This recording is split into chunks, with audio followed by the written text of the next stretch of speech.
started, and we are recording this session for those of you who are unable to attend.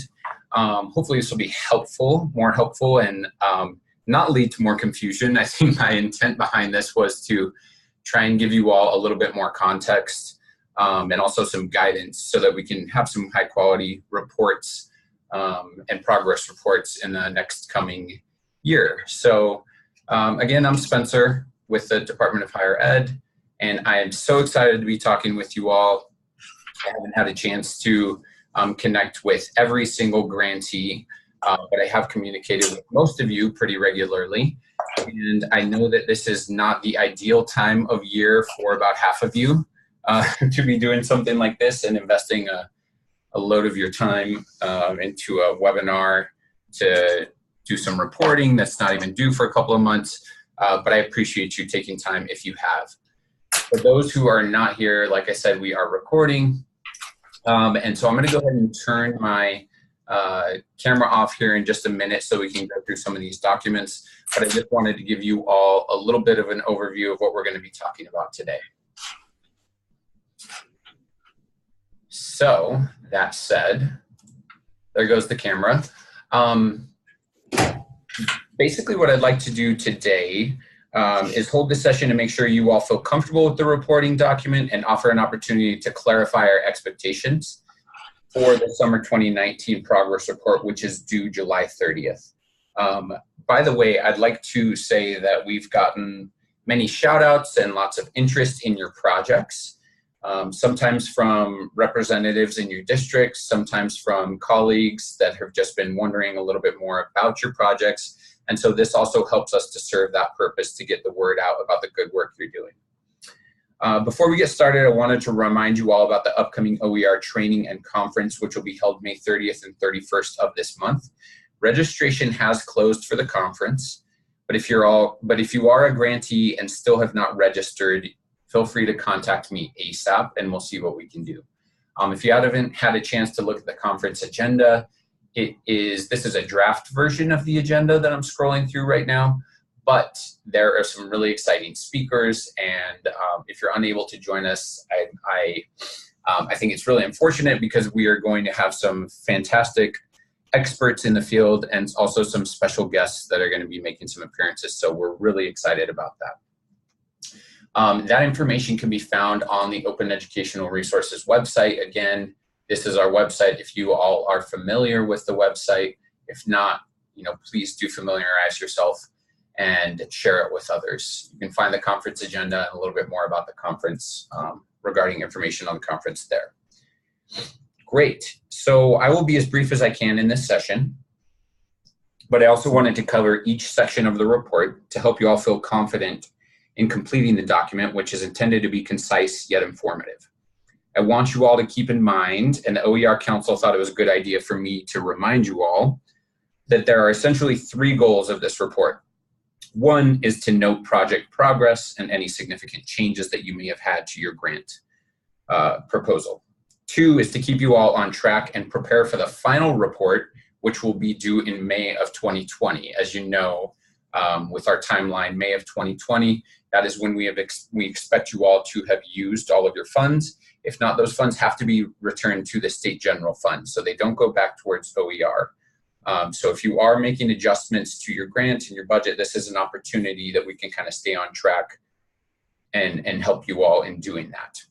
The third goal that I'd like to mention, which is probably the most important, and I'll mention it a few times throughout the session, we want to help inform our report, which is required by statute to be submitted in October of this year to the Colorado Commission on Higher Education, the Education Committee, and the Joint Budget Committee of the Colorado State Legislature. So your information that you all report will help us to inform that report. So the bottom line for me is, if we have evidence that your projects are advancing the goals of the state, we can make a better argument for continuation of this initiative, which I think benefits everyone involved. So just keep that in mind as we're asking for some of these reporting items. I know that you all might roll your eyes at some of the things that we ask for, but just know that they're very intentional, the things that we're asking for. So we want this to be helpful for you in knowing how and what to report. For this reason, we also encourage you all to share stories and narratives developing on your campus as a result of this grant, and to share how open education as a movement is moving through your community as a whole. A lot of you are champions for OER on your campus, and we appreciate that. We want to help to tell your story. We know that you've been at this work for a while. We want to help to elevate the work that you're doing so that policymakers, so we can inform policymakers' agendas, and that's part of our duty here at the department as well. Hopefully that makes sense. One thing I also want to mention is we do see OER as the what in this conversation, but we realize the why will always be there. Why are we doing this? Well, what we're doing is we're addressing affordability in higher ed. We're increasing innovation in academic freedom for our talented faculty throughout the state. We're fostering collaboration and creation and education. So there are many benefits, and I just wanted to reiterate that to you all, because you all are doing the work of this grant, and we really, really value that. Okay, I'm done with my soapbox. Thank you for letting me get that out. And I will start to go through the pages here of the reporting document to better give you an understanding of what we expect. So let me see here. You should be either able to copy this form into a Google Doc or download this form into a Word doc or an Excel spreadsheet for submission by July 30th. So if you're having trouble doing that, first things first, let me know, and I'll make sure to get you a hard copy or a digital copy so that you all can move forward from there. Let's talk about part one. So there are actually, I'm sorry, let me back up. There are 4 major parts to this report. There's the description, the narrative, the metrics, and then an optional part 4, additional artifacts is what we ended up calling that section. And that's kind of a catch-all that I'll address a little bit later. So let's talk about part 1. Each section should have their own page or pages for clarity's sake. So hopefully it doesn't seem daunting when you see this.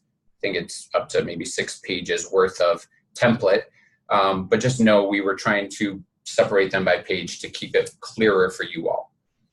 In this section, part 1, it's pretty straightforward, and we do have much of this information. However, please enter the information into the document as requested. We will use the summary of your project to share publicly.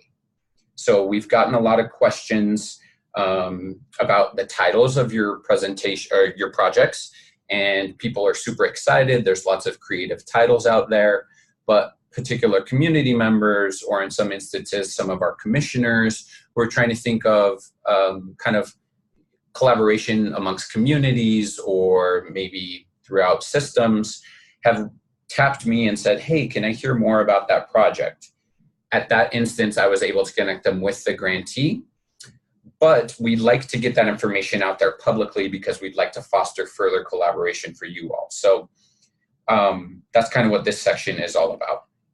Also, with regard to the OER committee on your campus, that is section down here after the brief description, 2 to 3 sentences. You'll note that we asked about the institutional committee, OER committee. If you do not have one on your campus, let us know. We know that this is one measure by which sustainability can be implemented from any initiative on a campus. And so if you want to form a committee, we have strategies and we have supports by which we can help you do that. If you do have a committee, we hope that you have joined it, or that in some instances, we know that you all are leading those committees. But we just wanted to note that if a committee has not yet formed, let us know, as we would love to get a committee on each campus. So the expectation isn't that you run out and form this committee, but at least that you, if you know that there is no committee, that you can report that back to us, and we can strategize on seeing what would be the best direction for your campus. So let's move on to part 2. And I'm going to go through the entire reporting document, and then I will take a little bit of time for questions. So we'll have that at the end. Part 2, this section contains rather broad prompts, if you've had a chance to read through, that are aimed at helping us focus on the story unfolding at your campus. So this is the narrative portion. For example, section A can be a simple update of where you are in your timeline, right? That'll be helpful for us. Or what activities have been launched. Here's an example. Our campus stipends were deployed May 2019. That's somebody who maybe has an institutional level grant program. Or here's another example. We have outlined the first 3 modules of our course text for this course. So we're just looking for a little update there. Section B might identify specific metrics that you had identified in your specific initiatives that you had identified in your specific proposal. We're asking you to revisit alignment with those objectives. And also note that we're not asking you to align with all of those, rather those that you identified as the priorities of your particular grant.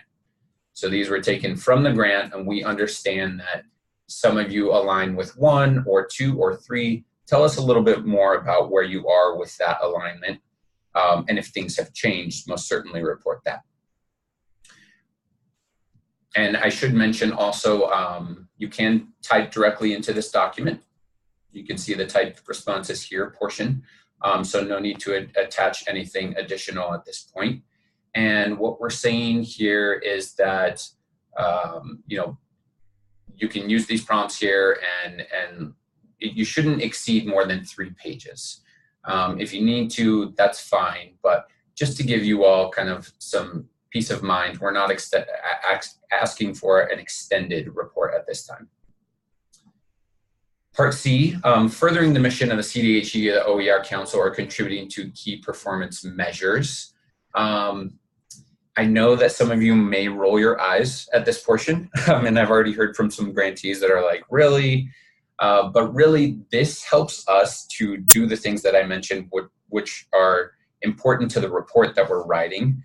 And so I know you get tired of having to do this, but if we have evidence that your projects are advancing the goals of the state, your institution, the OER Council, the Department of Higher Ed, we can make a better argument for continuation of this initiative. So that's where that sentiment comes from. So hopefully you all understand why that's part of this particular reporting mechanism. And we've listed some of the state goals there. That's not an exhaustive list. Those are kind of some overarching goals that the state has, but we understand that you all also have institutional missions that you might be addressing, and we would love to hear about that as well. Because in most instances, those align with the department or with the state's goals. Part D, budget updates and amendments. So one thing I wanted to mention is that you can include any updates or amendments or requests for amendments that we should be aware of, because if these monies are not spent by 2020, May of 2020, like I mentioned before, they're going back to the general fund. So if you're anticipating some sort of course correct, we want to know about that now so that we can talk to you all about your proposals and see what we can do.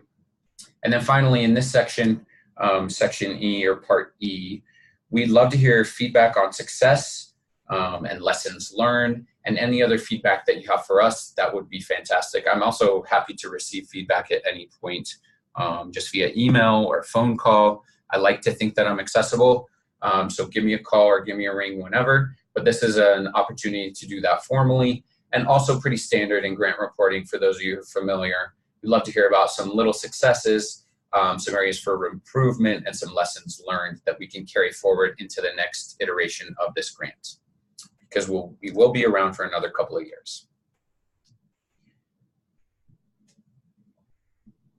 All right, sip of water, and we're moving on to part 3. So because we are attempting to tell a complete story, we want to capture some metrics by which we can also paint a clearer picture on the data side of things for the state's ROI in particular. That's return on investment for the state. Though we know as educators, OER adds so many dimensions to learning, academic freedom, and other parts of innovation in practice, the legislators do want to know about the return on the investment of the state. Where is this money going, and what's happening, and what kind of return are we seeing? So we want to have these numbers. which many had alluded to in their proposals. So I think that you all are, it's going to be easy for you to provide, so that we can project cost savings to the students and to the institutions, if that makes sense to you all. Please note, we would like this information reported into the attached spreadsheet, and this portion of the document is only for reference. So when you get to this portion, it is linked to the spreadsheet here. And we have that spreadsheet pulled up here. So I can walk you through there. But I think it would just be easier for reporting's sake to go ahead and fill it out directly into this spreadsheet.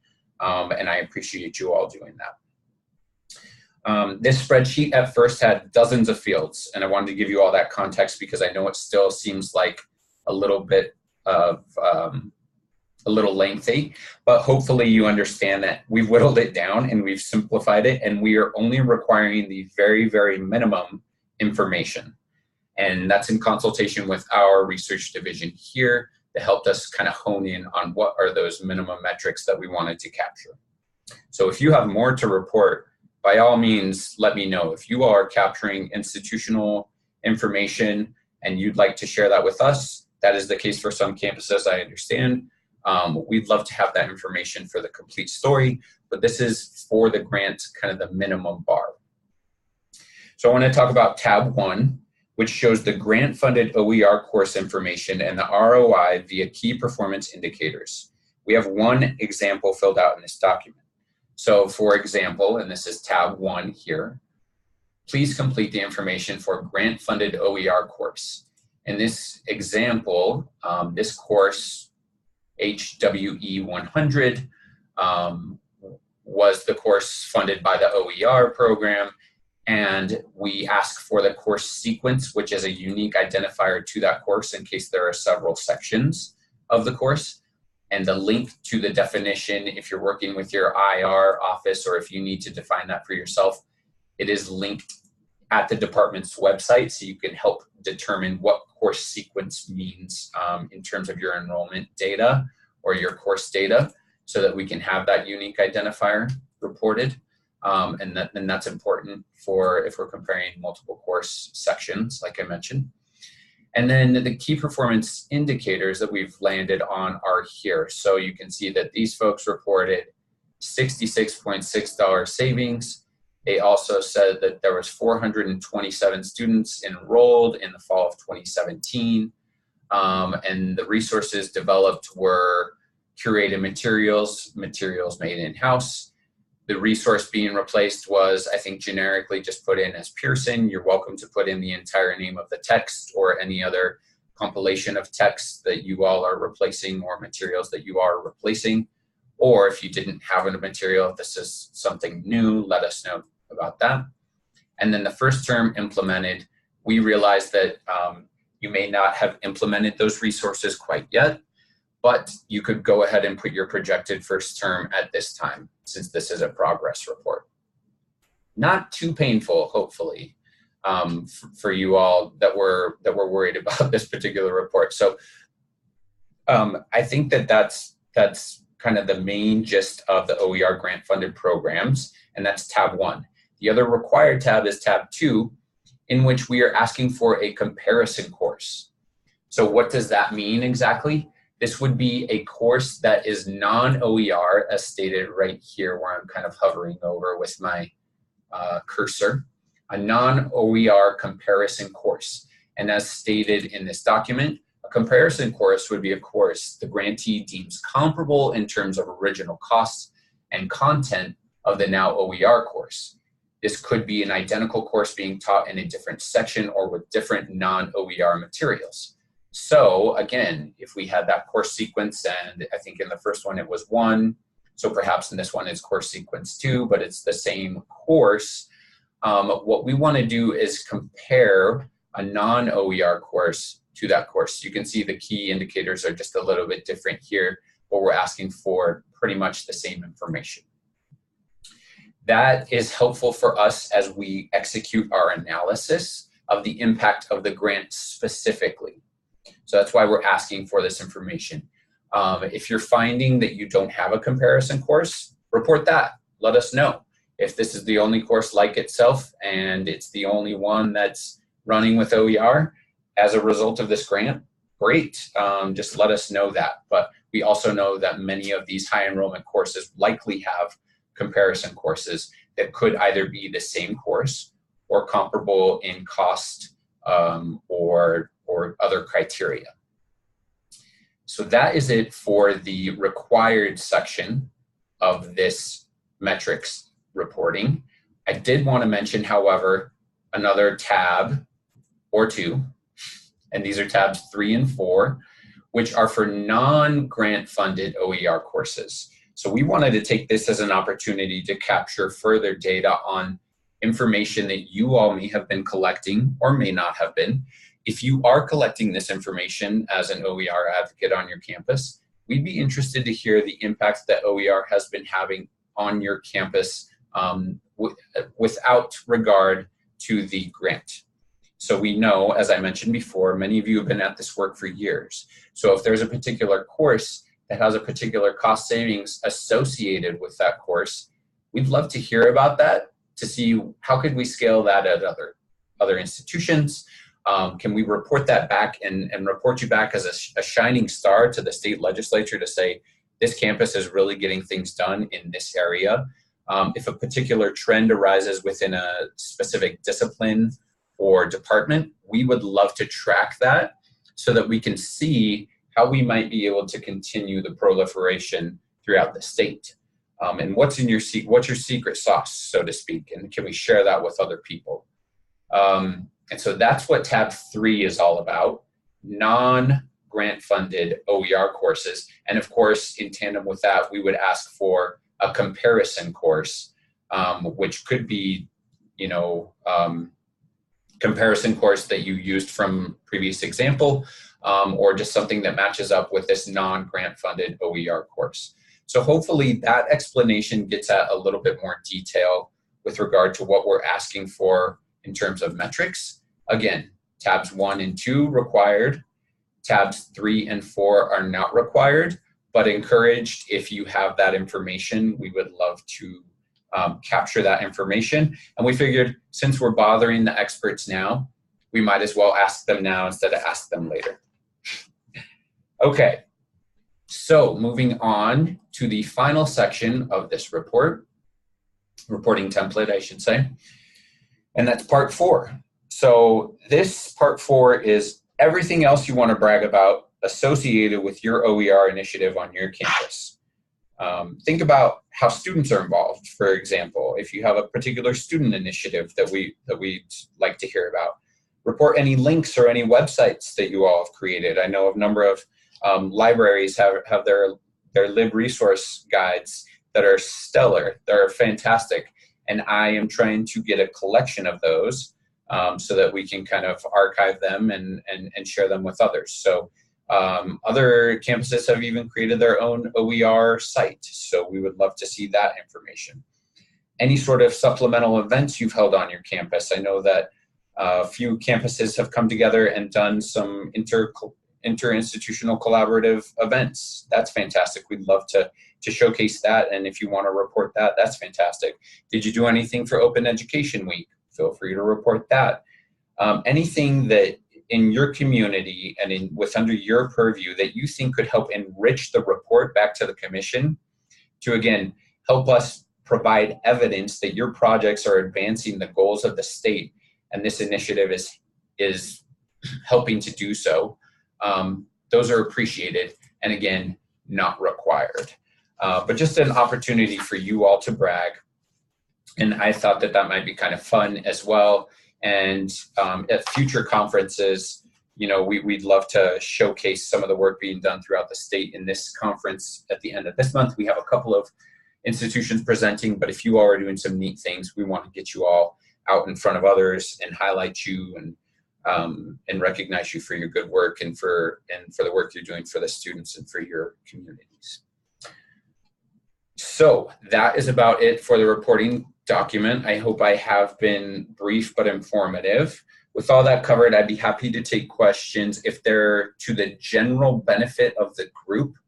And I'd emphasize that point. Otherwise, I would ask you all to contact me directly to address questions specific to your grant or your campus. Oh, sorry, Ross, I just spotlighted you there. I'm just gonna put my camera back on. So are there any questions? I think I see anything coming through. There's one coming through on the chat. Spencer, this is Lisa. I have a quick question. Sure, Lisa.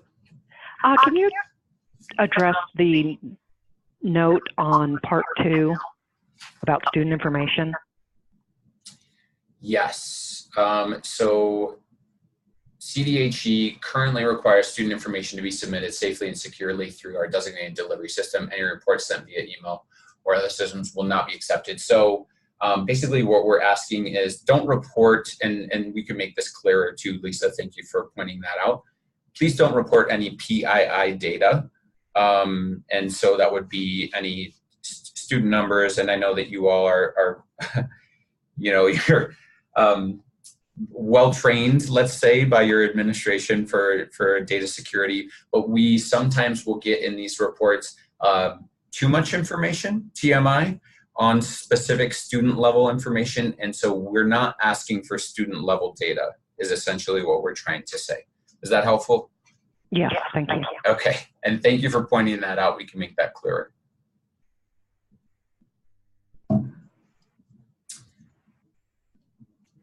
All right. So I hope to see as many of you as are available at the event at the end of the month.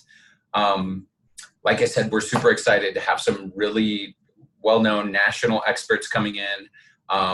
The governor will be there as well. He's a huge advocate for OER. He's going to come and give us our morning charge. And so we're super excited to have you all there to demonstrate to him the commitment that we have with the institutions to this particular initiative. And I want to brag about you all. So thank you so much for the good work that you're doing. Keep it up. And like I said, I'm always open for communication. So if you all have any questions or concerns, feel free to reach out at any time. Thank you all.